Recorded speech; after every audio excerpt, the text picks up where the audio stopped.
What does the civil rights movement, Chicago's jazz scene, and the fight for racial and education justice have in common? Well, a lot, actually. Those are the themes that bind today's special guests, contributing authors, and Chicago natives Arnie Fege, president of Public Advocacy for Kids, and Dr. John Jackson, president of the Schott Foundation for Public Education. Today, together, we'll try to make sense of America's historic problems and America's historic promise.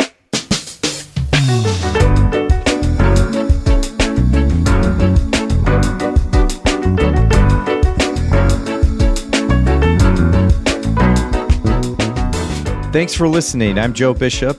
This is Our Children Can't Wait, a podcast about the systems and structures that keep our kids from flourishing. Each week, I invite you to unpack these issues together with a remarkable national network of scholars and changemakers. They share solutions to a new roadmap through honest and insightful conversations. Our Children Can't Wait is also a book from Teachers College Press and is now available to purchase on ourchildrencan'twait.com.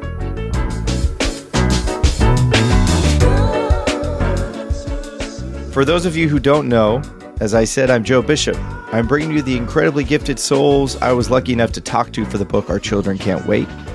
Today, we've got a couple of thought leaders, advocates, and activists, each with their own experience of Chicago and the civil rights movement. I'm Arnold Fege, and I'm president of Public Advocacy for Kids. It's a nonprofit C4 organization that focuses solely on federal public education and child advocacy policy. Good afternoon. John Jackson, President and CEO of the Schott Foundation for Public Education.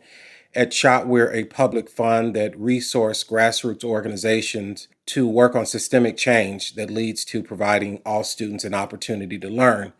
In that work, we use both a race and gender equity frame, as well as a race and gender justice frame, which speaks to many of the issues outlined in the book.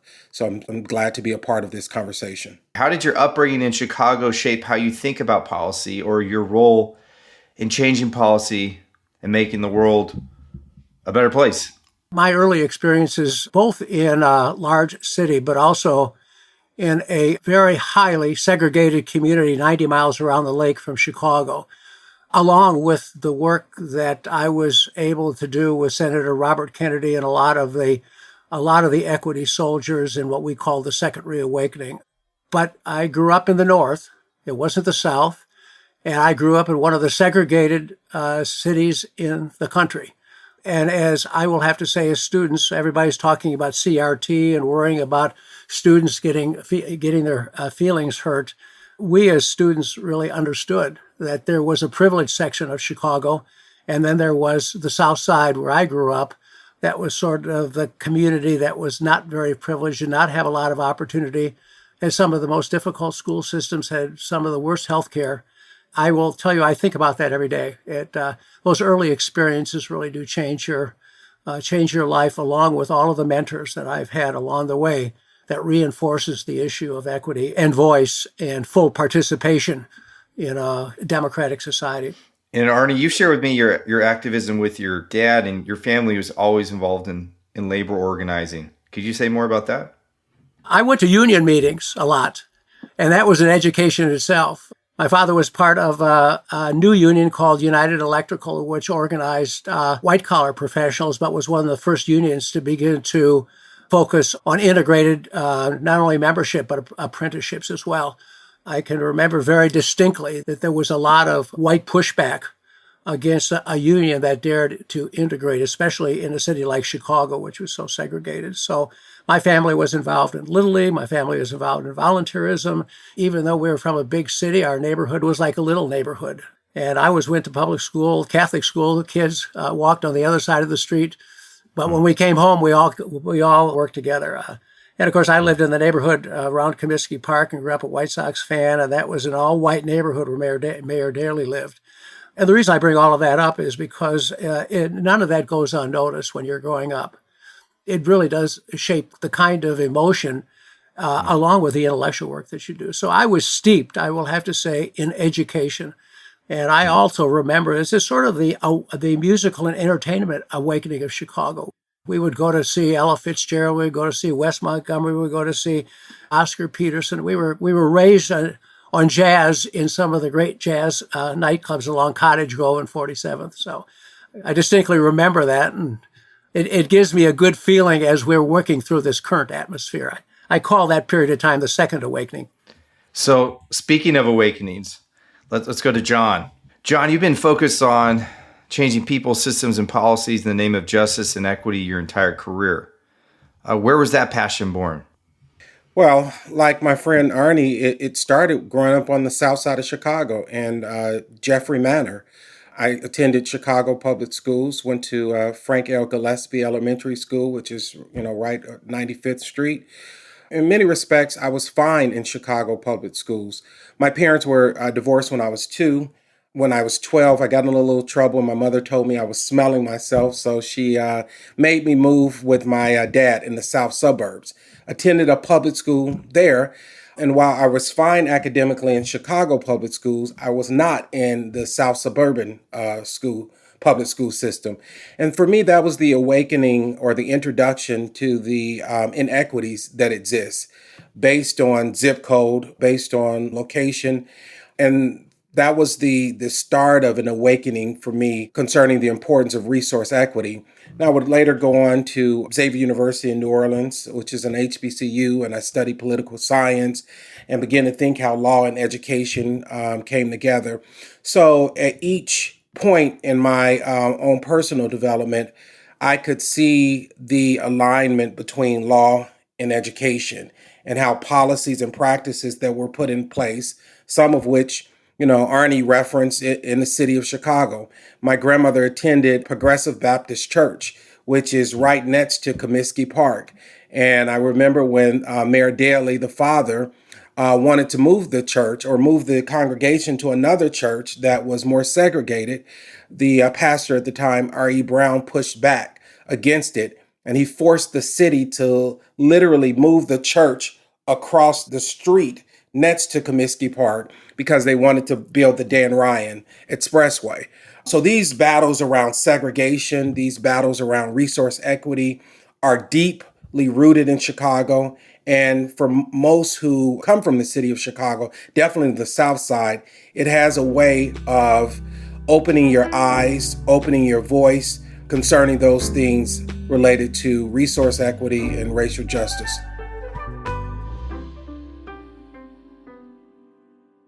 So let me take a second and give you some proper introductions.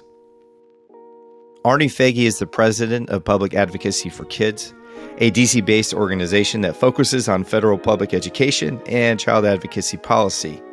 Arnie brings over 40 years of public and nonprofit experience as a teacher and a principal. He was staff assistant to the late Senator Bobby Kennedy, a Vietnam Associated Press war reporter, and the governmental relations director for the National PTA. Dr. John Jackson is president and CEO of the Schott Foundation for Public Education. They're a public foundation focused on resourcing racial and education justice organizations and campaigns. John is a former lecturer of race, gender, and public policy at Georgetown, and he was the senior policy advisor in the Office for Civil Rights at the U.S. Department of Education. So to better understand why these two guys, why Chicago, and what all this has to do with education policy, let's just catch everyone up. We're going to take a quick bird's eye view of the path of race and racial dynamics in America post-Civil War. Historians refer to the period before and after the end of slavery as Reconstruction, but it's a period we are still living in as a country. The immediate post-Civil War time brought us to the Jim Crow era, a time when laws codified racial segregation in America. Then fast forward to Brown versus the Board of Education, a landmark Supreme Court decision that deemed separate but equal unconstitutional. And so to the civil rights struggles in the 1960s around voting, economic justice, and opportunity. More recently, we've seen the tragic murders of George Floyd, Breonna Taylor, and Ahmaud Arbery, among a host of others, spark a new movement in Black Lives Matter and a new generation of leaders of the civil rights movement. The path of progress has often been elusive, sporadic, It met with periods of strong backlash.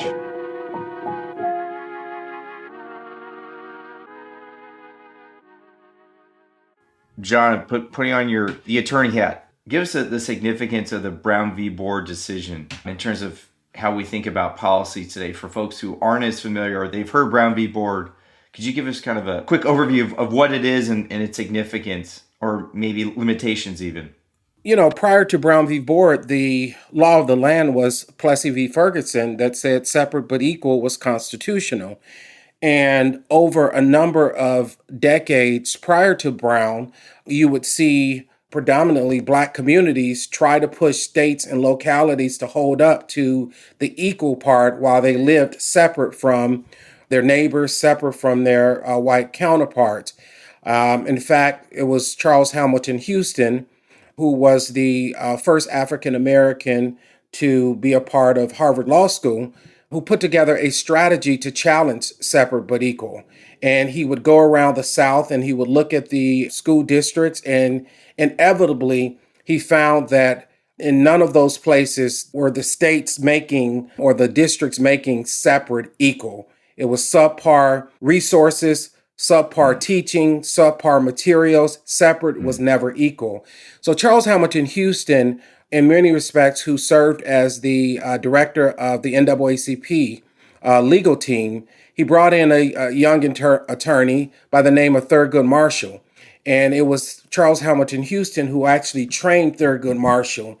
And Thurgood Marshall would then continue that strategy, which eventually, as we know, led to Brown versus the Board of Education. Interesting enough, when Thurgood Marshall initially thought about arguing the Brown case, he again wanted to make the case that the district should really push to make equal the resourcing for young kids in separated schools. And someone told him that if you've never seen this happen before, why are you arguing separate but equal is constitutional? And he made the shift and actually argued that separate but equal was unconstitutional. And that was the genesis of Brown v. Board of Education. And with Brown, we began to see the ability to not only challenge separate but equal in education, but in transportation, in housing. And some might even say Brown v. Board was more impactful in the transportation space, within the housing space, more than it has been within the education space. I often say that Brown, in many respects, was a first down, not a touchdown for our young people, because a few years later in San Antonio versus Rodriguez, the Supreme Court was asked whether education is a fundamental right, which means that the resourcing that goes from the federal level to the districts had to ensure that there was some level of equity. The Supreme Court in that decision said that education was not a fundamental right, which in many respects was a setback. But Brown v. Board of Education was transformative in the lives of young people, in the lives of family, both in transportation and housing and in other areas. And it also helped in education, but we still have work to do today, as we know. Arnie, so you were writing down notes furiously as John was giving us, as a civil rights attorney, the background on Brown v. Board. What were you writing down? First of all, I definitely agree with John that Brown v. Board had major impacts in housing and employment. We still have work to do. I've always said that the core of Brown v. Board was housing. If you can't move across borders, and don't forget, school district boundaries are designed to keep some kids in and some kids out. We haven't made much progress around school district boundaries, and that in some way has manifested vouchers and kids moving across school district boundaries to charter schools, which our organization really believes that divest charters and vouchers, divest from our public education system and making equities really worse. Brown v. Board, by the way, we're celebrating, it was decided in 1954, probably one of the worst decisions of the court to implement Brown v. Board was a quote that says, "with all deliberate speed," which basically was a code word and to the South that they could resist desegregation. So I was writing down this issue of today, when we take a look at the work that Gary Orfield has done, which Erica Frankenberg at Penn State has done, and she's one of the authors, she's one of the writers of one of the chapters in your book. We have a separate an unequal school district. You can't have a separate district and have it equal. It's not compatible. But when you take a look at the increase in school segregation, numbers that go back to 1967 and 1968, when we started keeping data around desegregation, integration, and I will say that it was Lyndon Johnson that put together NIE, the National Institute of Education, also the National Center of Educational Statistics, that began collecting statistics related to both racial and gender data. We have a school system today, national school system, that basically is violating the Brown v. Board law, but the courts have gone to sleep. Started with Milliken versus Bradley, which is a court case that after I left Chicago and after the assassination of Robert Kennedy, we were all disenthralled and we were all wiped out and we were all disillusioned as young people. And I went to Michigan, in a school district right around the lake from Chicago, which is one of the most segregated small school districts in Michigan. But there are other districts like Flint, like Battle Creek, like Muskegon Heights, like Lansing, that were also desegregated, and they all had court orders to desegregate. And I decided that I needed some. I decided I needed some action in my life. And I applied for and got the director of desegregation of this one school district. And I will tell you that I was more fearful of my life because of the resistance of the 9 all-white school districts that was integrated into, by court order, with action by the NAACP, National Urban League, and other minority rights organizations. I had actually white parents come into schools with, at that time, 16-gauge shotguns and said, my kids are not going to integrate. My kids are not going to go to the... But there was a belief. I had a superintendent and a school board that said, we're going to make this work. And sort of the moral of that story is that the violence that we see today is nothing new. Yeah. Lynchings in the South is nothing new. Defiance against Ruby Bridges, going to the New Orleans public school, going to the Arthur B. France public school in New Orleans. Arthur and Lucy, Vivian Malone, University of Alabama. We can name all of these heroes, and they're Black women heroes who carried a lot of the civil rights movement on their back.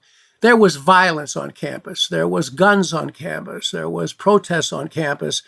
And I will have to say that probably higher ed has done a better job of integrating their institutions, even though the real blockade is the cost of tuition, which confines a lot of kids to alternative pathways where they should go to college, actually. And so everywhere you look, there is sort of this defiance, this racial defiance, now gender defiance, now LGBTQ defiance, so that every time you try to expand rights, especially racial rights, this resistance that we see today is nothing new. So those of us who are old, Joe, take a look at this at a larger perspective and said, if you take a look at the 60s, we had political assassinations. We assassinated a president. We assassinated Medgar Evers. I still miss Medgar. I still miss Martin Luther King. I worked for a senator who was assassinated. So the violence that we see today and this resistance is nothing new. What will sustain the effort is people like John and other colleagues who will do the same thing we did during the last awakening, and that is mobilize and organize and speak out. And if that doesn't happen, I fear that we're going to go deeper into a more systemic racial society. We're going to dig deeper into examples of how the civil rights movement has shaped education policy and how we can get our head around putting all these words into action. I would say 1, vote, 2, vote, 3, vote. Elections present opportunities and they present consequences. What we can do, and critically, who's doing it right, coming up in just a second.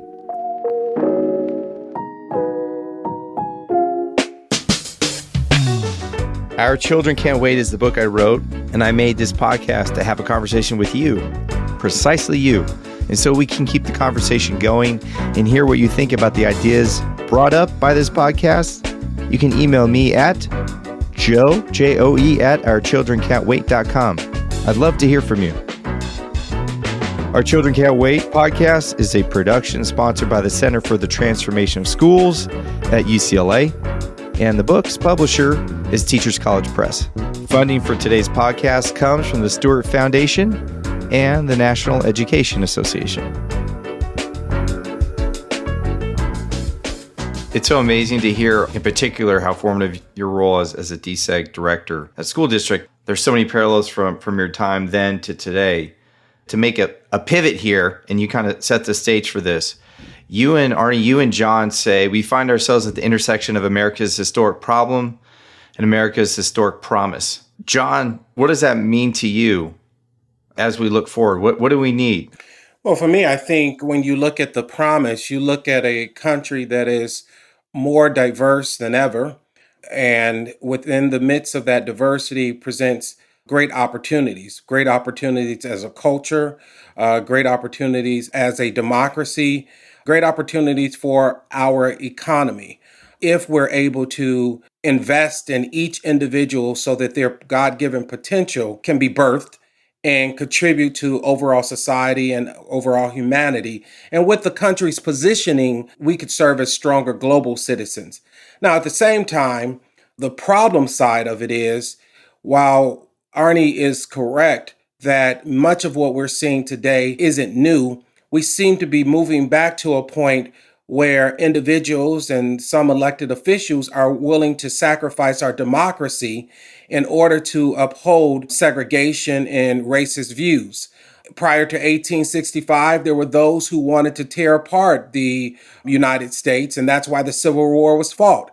In many respects, part of the reason to maintain the United States, and that battle was won. So for more than a century, we saw elected officials who, even within the frame of their racist views, they were willing to support some level of democratic values. Even when Governor Faubus did not want to desegregate the schools, you still had an Eisenhower who was willing to federalize the Arkansas National Guard and send them to support Daisy Bates and the Little Rock Nine integrating Central High School.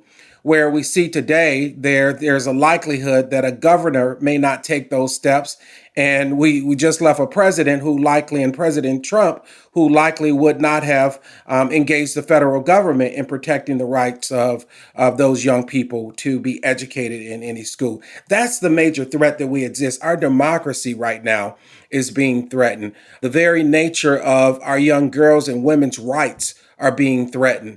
Our Constitution is being threatened, all in the sake of maintaining some level of white superiority. And that's a huge threat that those of us of all races and creeds and background who believe in equity, who believe in the humanity of each and every individual, we are being tested in this moment. And we can't wait to respond. The urgency is now. We can't wait for tomorrow to fight a battle that's being fought today.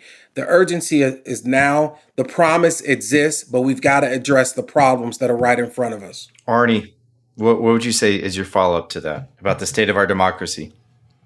I couldn't agree with John more. When we wrote this chapter, there's always a tendency for the political system to take the path of least resistance.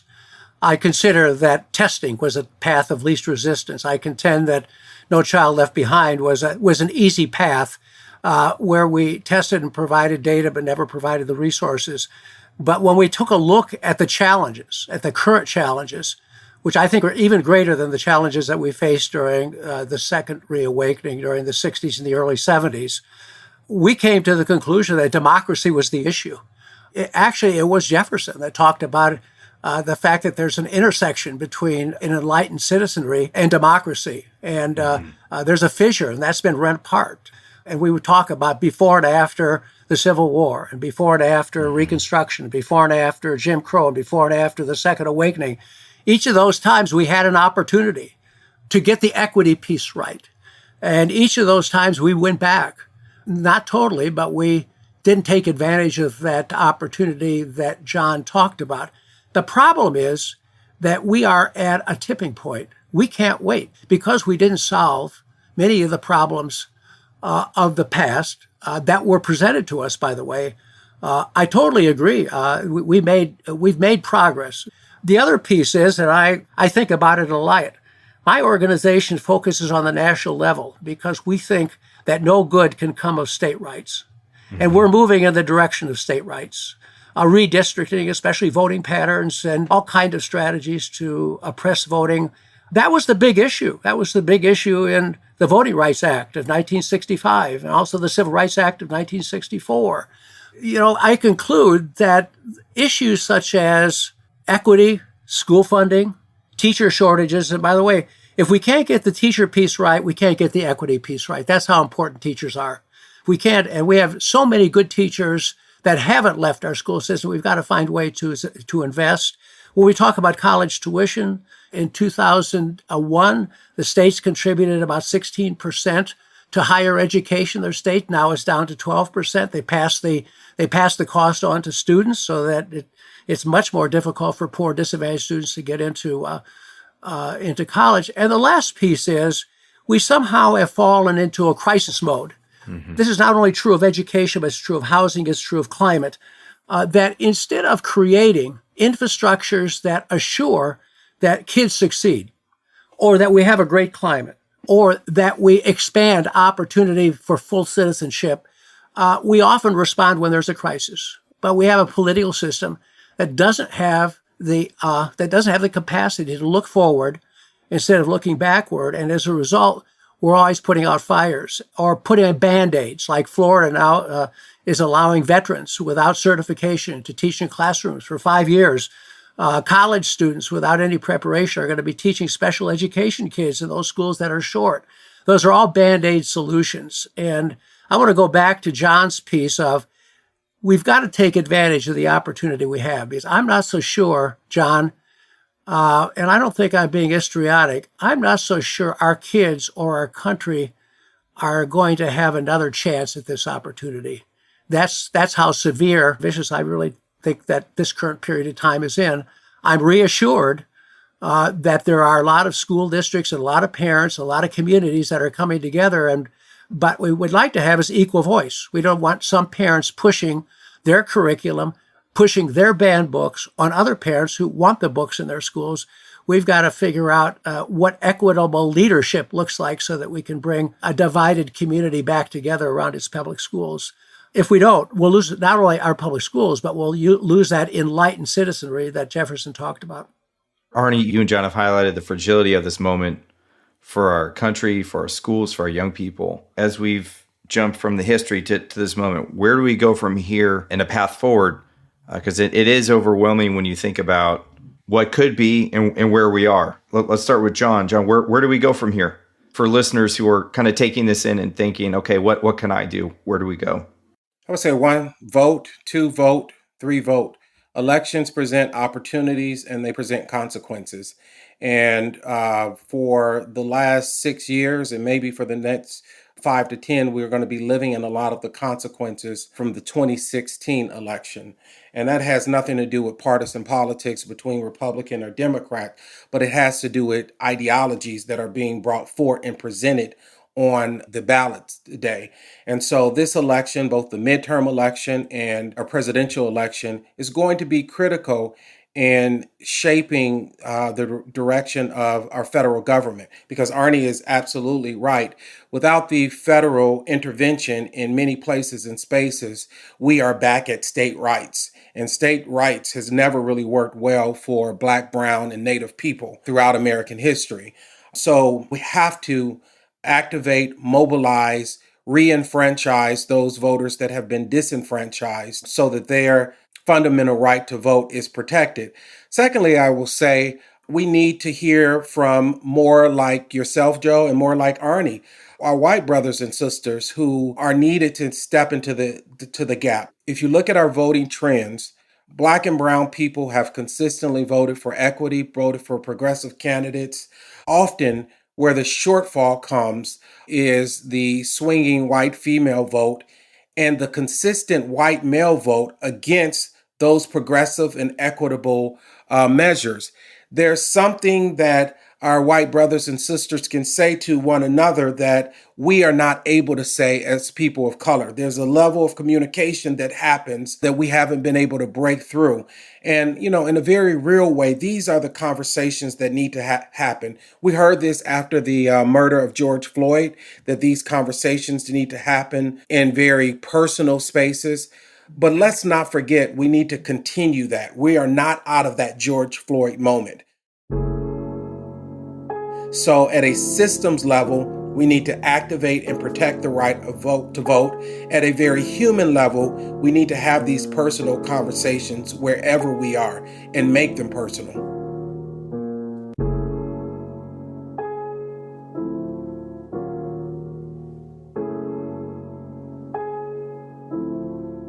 So I've been thinking a lot about what John Jackson said about really a challenge from him, white brothers and sisters stepping up to take responsibility. And his words stuck with me more recently when I was in Montgomery, Alabama. I was on a trip with a number of education foundations and education leaders. And as part of the trip, we spent a day at the Legacy Museum in Montgomery. The Legacy Museum was founded by Brian Stevenson. You may have seen the movie Just Mercy or read the book. He was the main character in the movie as a civil rights attorney trying to get mostly people of color off of death row in Alabama. And this museum is a way for us to understand the history of enslavement in America and how it has fueled mass incarceration, where we have the largest prison system in the world. We lock up more people in the United States than any other country. But as I went through this museum, I felt great clarity that we've had this honestly terrible history. We enslaved millions of people. We separated millions of families. Thousands of people were lynched even after the Civil War and Reconstruction. And the policies and the issues that we're talking about in this book are not only backed by evidence that housing, neighborhood conditions, public health, school safety are actually 3 times more predictive of student learning. So the evidence is there, but also the moral clarity for me that this book doesn't give us all the answers, but it shows us a different way forward, really towards justice and reconciliation as we still try to deal with the terrible things that we've done to generations and generations of people as a country. The bottom line is these questions and issues aren't going to be answered easily, and that's okay. The path of reconstruction for our country is one we're still building, as was evident for me. The Legacy Museum issues are very much relevant today, and in fact, even more so. It's like history is repeating itself. But solutions are possible, and there's a way forward. So let's jump in and have these conversations and get there together.